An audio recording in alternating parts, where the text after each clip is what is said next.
Hi friends, welcome to Indhu's kitchen. இன்னைக்கு நம்மளோட கிச்சன்ல விநாயகர் சதுர்த்தி ஸ்பெஷலா ஒரு சூப்பரான வெஜ் லஞ்ச் மெனு எப்படி செய்யறதுன்னு பார்க்கலாம்.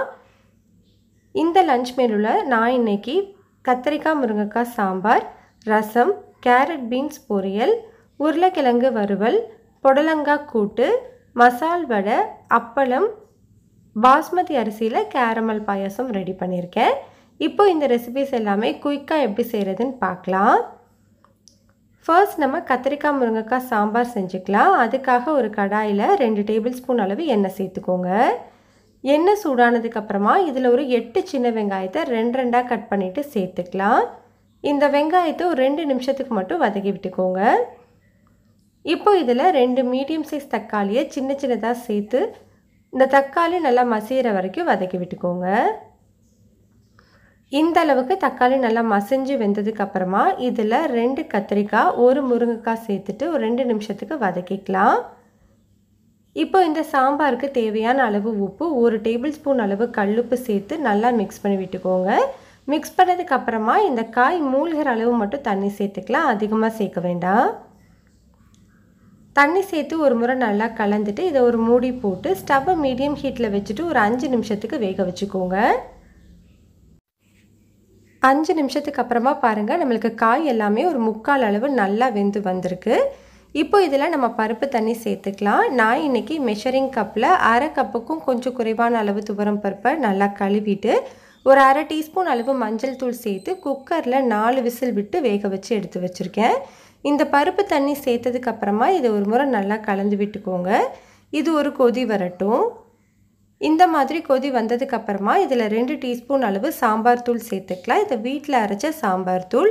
இதை ஒரு முறை நல்லா கலந்து விட்டுட்டு இதை ஒரு 2 நிமிஷத்துக்கு கொதிக்க வச்சுக்கோங்க. இந்த மாதிரி கொதிக்க ஆரம்பித்த உடனே ஒரு சின்ன நெல்லிக்காய் சைஸ் புளியை 1/2 கப் அளவு தண்ணியில் 15 நிமிஷம் முன்னாடி ஊற வச்சு புளி தண்ணி எடுத்து வச்சுருக்கேன். அந்த புளி தண்ணி சேர்த்துட்டு நல்லா கலந்துக்கோங்க. இந்த டைமில் உங்களுக்கு தண்ணி எக்ஸ்ட்ராவாக தேவைப்பட்டது அப்படின்னா நீங்கள் சேர்த்துக்கலாம். இப்போ இதை நல்லா கலந்து விட்டுட்டு ஒரு 5 நிமிஷத்துக்கு நல்லா கொதிக்க வச்சுக்கோங்க. அந்த புளியோட பச்சை வாசனை எல்லாமே போனதுக்கப்புறமா இந்த சாம்பாரை நம்ம தாளிச்சிக்கலாம். அதுக்காக ஒரு சின்ன பேனில் 1 டேபிள் ஸ்பூன் அளவு எண்ணெய் சூடுபடுத்திட்டு 1/2 டீஸ்பூன் கடுகு, 1/2 டீஸ்பூன் சீரகம், 1 வரமிளகாய், கொஞ்சமாக கருவேப்பிலை, கூடவே 1/2 டீஸ்பூன் பெருங்காயத்தூள் சேர்த்து தாளிச்சிட்டு சாம்பாரில் சேர்த்து ஒரு கொதி வச்சுக்கலாம். சாம்பார் நல்லா கொதித்ததுக்கப்புறமா கொஞ்சமாக கொத்தமல்லி சேர்த்து மிக்ஸ் பண்ணிக்கோங்க. டேஸ்டான கத்திரிக்காய் முருங்கைக்காய் சாம்பார் ரெடி ஆயிடுச்சு. அடுத்தது நம்ம கேரட் பீன்ஸ் பொரியல் செய்ய ஆரம்பிக்கலாம். அதுக்காக ஒரு கடாயில் 2 டேபிள் ஸ்பூன் எண்ணெய் சேர்த்து சூடுபடுத்திக்கோங்க.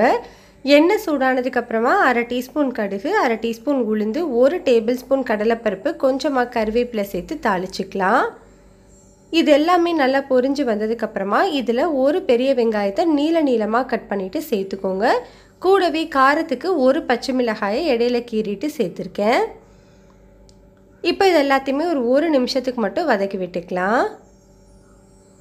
வெங்காயம் எல்லாமே நல்லா வதங்கி வந்ததுக்கப்புறமா இதில் ஒரு பெரிய சைஸ் கேரட், கூடவே 8 பீன்ஸை சின்ன சின்னதாக கட் பண்ணி எடுத்து வச்சுருக்கேன், அதை சேர்த்துக்கலாம். காய் சேர்த்துட்டு ஒரு 2 நிமிஷத்துக்கு நல்லா வதக்கி விட்டுக்கோங்க. ஸ்டவ்வை மீடியம் ஹீட்லேயே வச்சுக்கோங்க.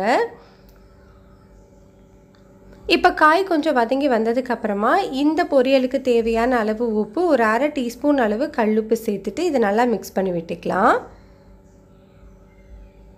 இப்போ இதை நல்லா மிக்ஸ் பண்ணதுக்கப்புறமா இந்த காய் எல்லாமே மூழ்கிற அளவு மட்டும் தண்ணி சேர்த்துக்கோங்க, அதிகமாக சேர்க்க வேண்டாம். தண்ணி சேர்த்துட்டு லைட்டாக மிக்ஸ் பண்ணி விட்டுட்டு இதை ஒரு மூடி போட்டு ஸ்டவ்வை மீடியம் ஹீட்லேயே வச்சுட்டு ஒரு 5 நிமிஷத்துக்கு வேக வச்சுக்கோங்க.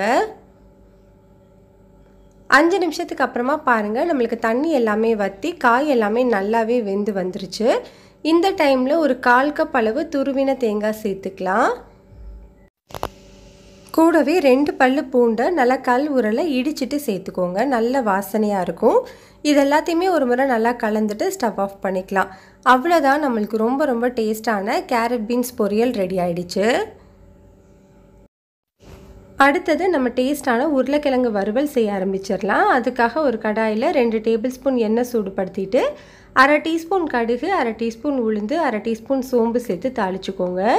இப்போ இதில் ஒரு 8 சின்ன வெங்காயத்தை நீளமாக கட் பண்ணி வச்சுருக்கேன். அது கூடவே கொஞ்சமாக கருவேப்பிலையும் சேர்த்து ஒரு 2 நிமிஷத்துக்கு வதக்கிக்கலாம். வெங்காயம் வதங்கினதுக்கு அப்புறமா இதில் ஒரு மீடியம் சைஸ் தக்காளியை சின்ன சின்னதாக கட் பண்ணி சேர்த்துட்டு 2லேருந்து 3 நிமிஷத்துக்கு வதக்கி விட்டுக்கோங்க. தக்காளி நல்லா வெந்து வந்ததுக்கப்புறமா இதில் வீட்டில் அரைச்ச குழம்பு மிளகாய் தூள் 1 டேபிள் ஸ்பூன் அளவு சேர்த்துட்டு இந்த தூளோட பச்சை வாசனை போகிற வரைக்கும் நல்லா வதக்கி விட்டுக்கலாம். பச்சை வாசனை போனதுக்கு அப்புறமா இதில் ஒரு அரை கப் அளவு தண்ணி சேர்த்து நல்லா கலந்து விட்டுக்கோங்க. இது நல்லா கொதிச்சு வரட்டும். நம்ம மசாலா எல்லாமே நல்லா கொதிச்சதுக்கு அப்புறமா இதில் நம்ம உருளைக்கிழங்கு சேர்த்துக்கலாம். 2 மீடியம் சைஸ் உருளைக்கிழங்கு கொஞ்சமாக உப்பு மஞ்சள் தூள் சேர்த்து வேக வச்சு சின்ன சின்னதாக கட் பண்ணி எடுத்து வச்சுருக்கேன். அதை சேர்த்துக்கலாம். நம்ம உருளைக்கிழங்குலேயே உப்பு சேர்த்து தான் நான் வேக வச்சுருக்கேன். அதனால் மசாலாவுக்கு மட்டும் தேவையான அளவு உப்பு ஒரு 1/4 டீஸ்பூன் கல் உப்பு சேர்த்துட்டு இதை நல்லா கலந்துக்கலாம். ஸ்டவ்வை மீடியம் ஹீட்லேயே வச்சுட்டு ஒரு 5 நிமிஷத்துக்கு நல்லா வேக வச்சுக்கோங்க. வெந்ததுக்கு அப்புறமா கொஞ்சமாக பொடியாக நறுக்கின கொத்தமல்லி சேர்த்து நல்லா மிக்ஸ் பண்ணி ஸ்டவ் ஆஃப் பண்ணிக்கலாம். அவ்வளோதான், நம்மளுக்கு டேஸ்டான உருளைக்கிழங்கு வறுவல் ரெடி ஆயிடுச்சு. அடுத்தது நம்ம புடலங்காய் கூட்டு செய்ய ஆரம்பிச்சிடலாம். அதுக்காக ஒரு குக்கரில் மெஷரிங் கப்பில் அரை கப் அளவு கடலைப்பருப்பை தண்ணியில் நல்லா கழுவிட்டு அரை மணி நேரம் முன்னாடியே ஊற வச்சு எடுத்து வச்சுருக்கேன். இந்த தண்ணி எதுவுமே இல்லாமல் பருப்பை மட்டும் குக்கரில் சேர்த்துக்கோங்க. இது கூட ஒரு மீடியம் சைஸ் புடலங்காவை இந்த மாதிரி சின்ன சின்னதாக கட் பண்ணி எடுத்து வச்சுருக்கேன். அதை சேர்த்துக்கலாம். இப்போ இந்த புடலங்காய் கடலைப்பருப்புக்கு தேவையான அளவு உப்பு ஒரு அரை டீஸ்பூன் அளவு கல்லுப்பு சேர்த்துட்டு இந்த காய் மூழ்கிற அளவு மட்டும் தண்ணி சேர்த்து நல்லா கலந்துட்டு ப்ரெஷர் குக்கரில் மீடியம் ஹீட்டில் ஒரு விசில் வச்சு எடுத்துக்கோங்க. ஒரு விசிலுக்கு அப்புறமா ப்ரெஷர் ரிலீஸ் ஆனதுக்கப்புறம் ஓப்பன் பண்ணி வச்சுருக்கேன். பாருங்கள், காய் எதுவுமே குழையாமல் நல்லாவே வெந்து வந்திருக்கு. இது இருக்கட்டும். இப்போ ஒரு கடாயில் 2 டேபிள் ஸ்பூன் எண்ணெய் சூடுபடுத்திக்கோங்க. எண்ணெய் சூடானதுக்கப்புறமா அரை டீஸ்பூன் கடுகு அரை டீஸ்பூன் உளுந்து சேர்த்து தாளிச்சிக்கலாம். இது ரெண்டுமே பொரிஞ்சதுக்கப்புறமா இதில் ஒரு 6 சின்ன வெங்காயம் கூடவே ஒரு பச்சை மிளகாய் இடையில கீறிட்டு சேர்த்துருக்கேன். இது ரெண்டையுமே ஒரு நிமிஷத்துக்கு மட்டும் வதக்கிக்கலாம். 1 நிமிஷத்துக்கு அப்புறமா நம்ம வேக வச்சுருக்கிற அந்த கடலைப்பருப்பு புடலங்காய் ரெண்டையுமே தண்ணியோடவே சேர்த்துக்கோங்க. இதை நல்லா கலந்துட்டு இதை கொதிக்க வச்சுக்கலாம். இந்த மாதிரி இது கொதிக்க ஆரம்பித்த உடனே நம்ம தேங்காய் விழுது சேர்த்துக்கணும். ஒரு மிக்ஸி ஜாரில் 1/4 கப் அளவு துருவின தேங்காய், அரை டீஸ்பூன் அளவு சீரகம், கொஞ்சமாக தண்ணி சேர்த்து நல்லா ஸ்மூத்தாக அரைச்சிட்டு இதில் சேர்த்துக்கலாம். தேங்காய் சேர்த்ததுக்கப்புறமா ரொம்ப நேரம் கொதிக்க வைக்க வேண்டாம். ஒரு முறை நல்லா கலந்துட்டு இதை ஒரு 2லேருந்து 3 நிமிஷத்துக்கு மட்டும் கொதிக்க வச்சுட்டு ஸ்டவ் ஆஃப் பண்ணிக்கோங்க.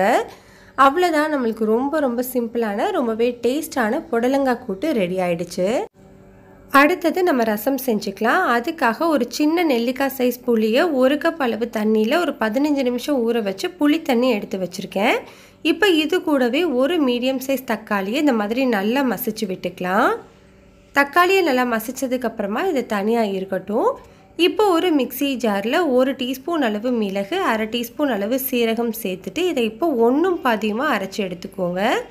ரொம்ப நைஸாக அரைச்சிடக்கூடாது. இந்த மாதிரி கொரப்பாக அரைச்சா போதும். இப்போ இது கூட ஒரு 6 பல்லு பூண்டு சேர்த்துக்கோங்க. இப்போ இதையும் 1 பாதியமாக அரைச்சி எடுத்துக்கோங்க. நைஸாக அரைச்சிட வேண்டாம். மிக்சியில் பல்ஸ் மோடில் சேர்த்திங்கன்னா போதும். இப்போ நம்ம அரைச்ச விழுதுலேருந்து ஒரு பாதி அளவு மட்டும் சேர்த்துக்கோங்க. பேலன்ஸ் இருக்கட்டும், நம்ம ரசம் தாளிக்கும் போது சேர்த்துக்கலாம். இப்போ இது கூட கொஞ்சமாக கருவேப்பிலை, கொஞ்சமாக கொத்தமல்லி, 1/4 டீஸ்பூன் மஞ்சள் தூள், ரசத்துக்கு தேவையான அளவு உப்பு, 3/4 டீஸ்பூன் அளவு கல்லுப்பு சேர்த்து உங்கள் கை வச்சு ஒரு 2 நிமிஷத்துக்கு நல்லா அந்த மாதிரி மசிச்சு விட்டுக்கோங்க. அப்போ தான் டேஸ்ட் நல்லாயிருக்கும்.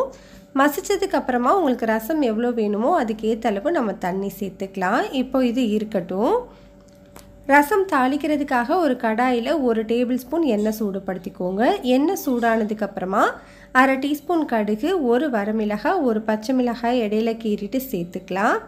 இதெல்லாம் பொரிஞ்சதுக்கப்புறமா நம்ம பேலன்ஸ் வச்சுருந்த இந்த மசாலா சேர்த்து ஒரு 10 செகண்டுக்கு மட்டும் வதக்கிக்கோங்க. ரொம்ப நேரம் வதக்கணும் அப்படின்னா ரசம் கசக்க ஆரம்பிச்சிரும். 10 செகண்டுக்கு அப்புறமா நம்ம ரெடி பண்ணி வச்சுருக்கிற ரசம் சேர்த்துக்கலாம். இது கூடவே ஒரு 1/4 டீஸ்பூன் அளவு பெருங்காயத்தூள் சேர்த்துட்டு இதை நல்லா கலந்துட்டு ஸ்டவ்வை லோ டு மீடியம் ஹீட்டில் வச்சுக்கோங்க. ஒரு 5 நிமிஷத்துக்கு இது இப்படியே இருக்கட்டும். 5 நிமிஷத்துக்கு அப்புறமா பாருங்கள், நம்மளுக்கு ரசம் நல்லா நுர வர ஆரம்பிச்சிருக்கு பாருங்கள். இந்த மாதிரி நுர வர ஆரம்பிக்கும் போதே நம்ம ஸ்டவ் ஆஃப் பண்ணிடணும். கொதிச்சிருச்சு அப்படின்னா ரசம் டேஸ்ட்டாக இருக்காது. அவ்வளோதான், நம்மளுக்கு சூப்பரான ரசமும் ரெடி ஆயிடுச்சு. அடுத்தது நம்ம கேரமல் பாயாசம் ரெடி பண்ணிக்கலாம். அதுக்காக மெஷரிங் கப்பில் அரை கப் அளவு பாஸ்மதி அரிசி எடுத்து தண்ணியில் நல்லா கழுவிட்டு நல்ல தண்ணியில் ஒரு அரை மணி நேரம் ஊற வச்சுருக்கேன். இந்த தண்ணி எல்லாத்தையுமே வடிச்சிட்டு அரிசியை மட்டும் ஒரு மிக்ஸி ஜாரில் மாற்றிக்கலாம். இப்போ இதை ரவை பதத்துக்கு அரைச்சி எடுத்துக்கோங்க. ரொம்ப நைஸாக அரைச்சிடக்கூடாது. இந்த மாதிரி அரைச்சிட்டு தனியாக வச்சுக்கலாம். இப்போ ஒரு குக்கரில் மெஷரிங் கப்பில் 3/4 கப் அளவு சர்க்கரை சேர்த்துக்கோங்க. இது கூட 2 டேபிள் ஸ்பூன் அளவு தண்ணி சேர்த்து ஸ்டவ்வை மீடியம் ஹீட்லேயே வச்சுட்டு இந்த சர்க்கரை நல்லா கேரமலைஸ் ஆகிற வரைக்கும் மிக்ஸ் பண்ணி விட்டுக்கோங்க. ஸ்டவ்வை மீடியம் ஹீட்லேயே வச்சுட்டு கையெடுக்காமல் நல்லா கலந்து கொடுங்க. ஒரு 5 நிமிஷத்துலேயே நம்மளுக்கு இந்த மாதிரி கேரமல் கிடச்சிரும். இந்த மாதிரி சர்க்கரை எல்லாமே நல்லா கேரமல் ஆனதுக்கப்புறமா ஸ்டவ்வை லோ ஹீட்டில் வச்சுட்டு 1/2 லிட்டர் அளவு திக்கான பால் சேர்த்துக்கோங்க. உங்கள்கிட்ட பசும்பால் இருந்ததுன்னா நீங்கள் அதை கூட யூஸ் பண்ணிக்கலாம். இப்போ இது கூடவே ஒரு 1/2 கப் அளவு தண்ணி சேர்த்ததுக்கப்புறமா இதை லைட்டாக கலந்து கொடுத்துக்கோங்க. உங்களுக்கு கேரமல் எல்லாமே அடியில் போய் செட் ஆகிருக்கும். இப்போ எடுக்க வராது, அதனால் நீங்கள் பயப்பட வேண்டாம். கொஞ்சம் நேரத்தில் செட் ஆகிடும். இது கூட நம்ம அரைச்சி வச்சுருந்த அரிசியையும் சேர்த்து நல்லா கலந்துட்டு இதை ஒரு மூடி போட்டு ஸ்டவ்வை லோ ஹீட்டில் வச்சுட்டு ஒரு விசில் வச்சு எடுத்துக்கோங்க. ஒரு விசிலுக்கு அப்புறமா பாருங்கள், நம்மளுக்கு அரிசி எல்லாமே நல்லா வெந்து கேரமல் பாயாசம் சூப்பராக ரெடி ஆகிருக்கு. இதை தாளிக்கிறதுக்காக ஒரு சின்ன பேனில் 1 டேபிள் ஸ்பூன் நெய் சூடுபடுத்திட்டு இதில் ஒரு 5 முந்திரி 10 கிஸ்மிஸ் நல்லா வறுத்துட்டு சேர்த்துக்கலாம். அவ்வளோதான், நம்மளுக்கு டேஸ்டான கேரமல் பாயாசம் ரெடி. அடுத்தது நம்ம மசால் வடை செஞ்சுக்கலாம். மசால் வடை ரெசிபி வீடியோ ஆல்ரெடி நம்மளோட சேனலில் இருக்குது. லிங்க் டிஸ்கிரிப்ஷன் பாக்ஸில் கொடுக்குறேன், செக் பண்ணி பாருங்கள். இதிலே நான் ஆட் பண்ணேன் அப்படின்னா லென்த் ரொம்ப அதிகமாக போகுது வீடியோ, அதனால் நான் இதை போடலை. அவ்வளோதான், நம்மளுக்கு சூப்பரான வெஜ் லன்ச் மெனு ரெடி ஆகிடுச்சு. நல்ல சூடான சாதம், இது கூட பருப்பு, நெய், கொஞ்சம் உப்பு சேர்த்து மிக்ஸ் பண்ணி எடுத்து வச்சுருக்கேன்.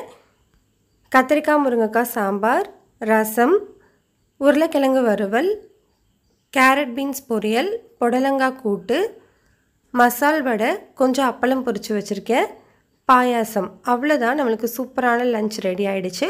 கண்டிப்பாக இதை நீங்கள் ட்ரை பண்ணி பாருங்கள். டேஸ்ட் ரொம்ப நல்லாயிருக்கும். ரெசிபி பிடிச்சிருந்தால் லைக் பண்ணுங்கள், ஷேர் பண்ணுங்கள். மறக்காமல் இந்துஸ் கிச்சனை சப்ஸ்கிரைப் பண்ணிக்கோங்க.